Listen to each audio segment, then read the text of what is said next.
This is Tech Talk HSC El Paso. Hello, I'm Jay Koester, and I have your news and events for this week.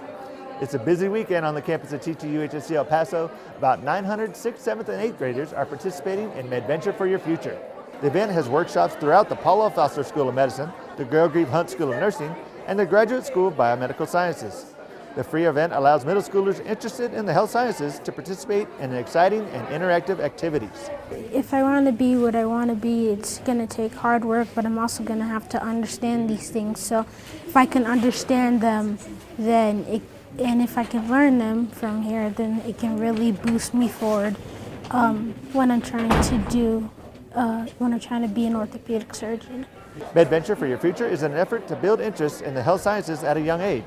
Participation has grown every year, and now students pack the campus to experience a hands-on science environment.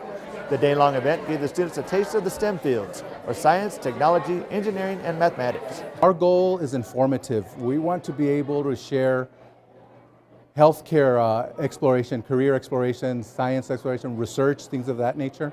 In the public school system, if you will, when they get into high school, they have to select a career track, if you will. So we want them to be as informed as they can be in the healthcare careers, research, STEM-related careers, so that they make better decisions when they get into high school.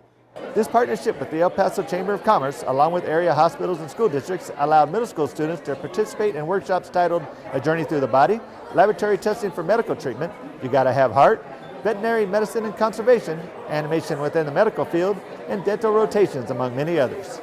It really helped kids like me to grow up and see what they want to be when they grow up. Like to inspire kids to do what they want to be. And I want to be a surgeon, so this is what's probably going to help me in the future. For more information about what's happening on campus, visit facebook.com/TTUHSC EP. Guns up, we'll see you next week.